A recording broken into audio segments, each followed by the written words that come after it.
Good day, class. I am Apura, Niña, your student teacher for today. So our lesson is all about the degrees of comparison.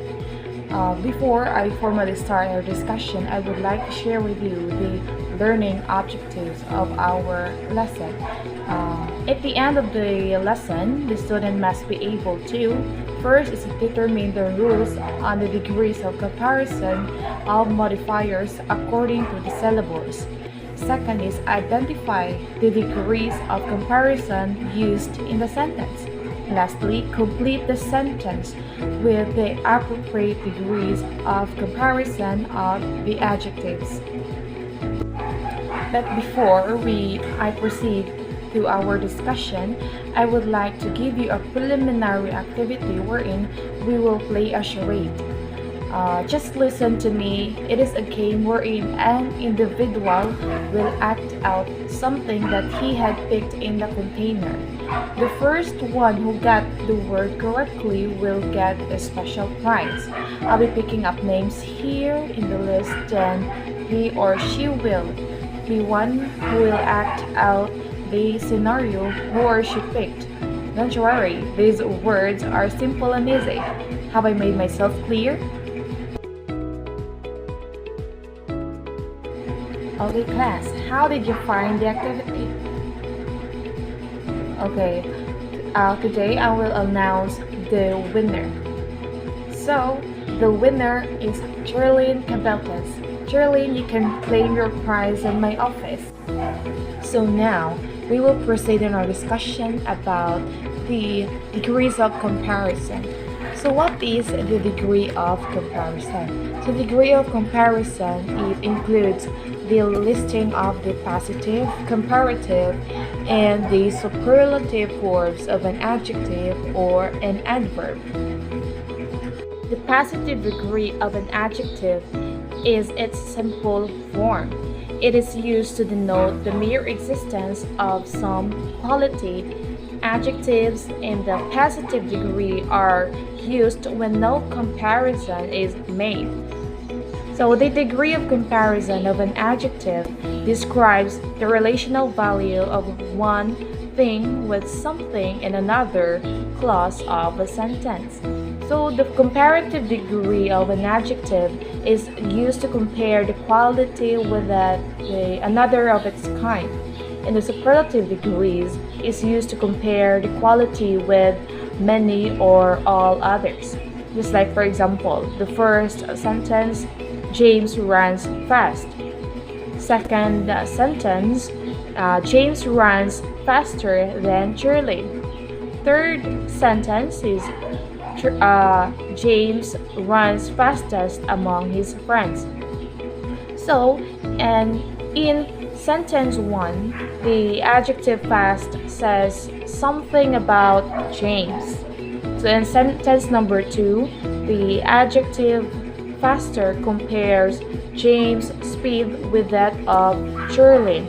So in the third sentence, the adjective fastest compares James' speed with that of his friends.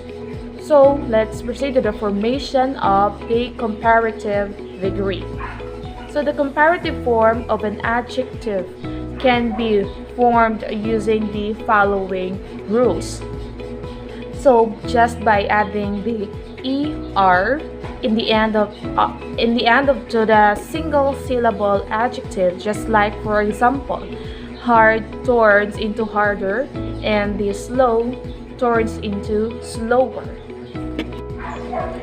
So the consonant is doubled if the subject ends with a vowel and a consonant. Just like for example, hot turns into hotter, big turns into bigger. So if a two-syllable word ends with y, it is replaced with ier. Just like for example, healthy turns into healthier, pretty turns into prettier.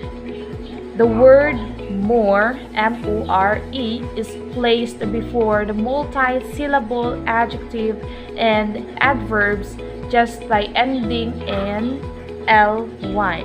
Just like for example, more prone, more expensive turns into more seriously and more slowly. Some adjectives and adverbs are exceptions of these rules. So just like for example, good turns into better, bad turns into worse. So next is we have the formation of the superlative degree. So just by adding est in the end of one-syllable words, just like for example.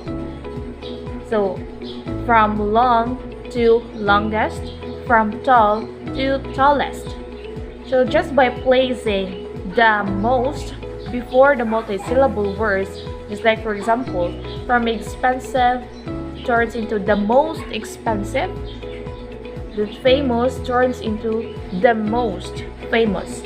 So some adjectives and adverbs are exceptions, just like for example, good turns into the best and bad turns into the worst. Since we already end our discussion, now I want to give you an individual assessment wherein you will need to just to identify the degrees of the comparison used in the sentences.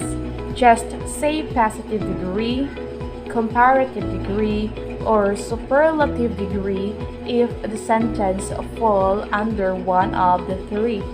So these are the sentences. Number 1, I guess I'd rather buy this pair of shoes.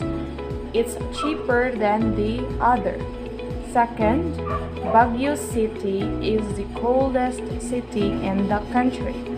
Third, my mother prepares the most delicious afritada in town.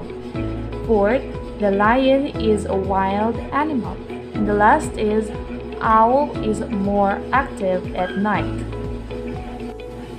So after you finished your individual task or assessment, you will only need to submit your work through my email.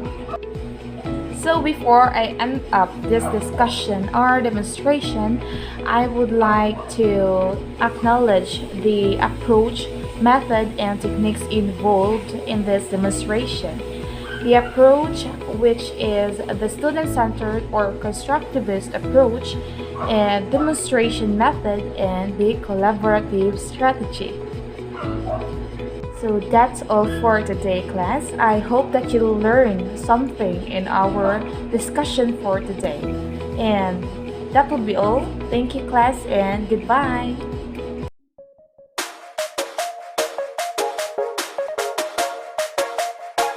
So now, this pre-recorded video presumes to answer the follow-up questions given with the connection of the learning plan.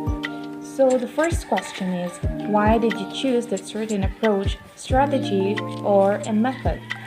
So I chose this approach, method, or strategy because I do believe that using this will help me to engage, motivate, and reach my students in my class, whether in a face-to-face classes or in an online mode of learning. And we also have the second question is, can you teach without using an approach, a method, or a strategy? Why or why not? I think, well, for me, I guess I cannot teach without using an approach, method, or a strategy because I know or we know that not only the teachers can benefit in using an approach, in method, or a strategy, but it also helps the students to engage, motivate, and reach the students, and that's the reason why I cannot teach without using such approach, method, and a strategy. So the third question is, what strategy is best for teaching English to non-English speaking students, and explain? So the best strategy for teaching English language is cooperative strategy, wherein the cooperative learning activities promotes peer interaction, and it helps to develop their learnings with regards of the language concepts and its content. So let's have the fourth question. Fourth question is, what strategy will you use in your future class? So in my future class soon, the strategy that I will use is still cooperative strategy. So wherein through working together or working together with a small group, students will more effectively learn more effectively in communicating or the interpersonal skills. So, and it also gives the students the opportunity to showcase their ability to cooperate and learn. And finally, we have the last question. So the question is, how was your experience in working with your pre-recorded class demonstration? So in working with this task wasn't that easy for the reason that it takes a lot of effort from arranging the sequence to or the flow of their presentation, the environment, and also the problem with the internet connectivity. In behalf of that, I am glad because it taught a lot of learnings and I can apply this in my future profession soon.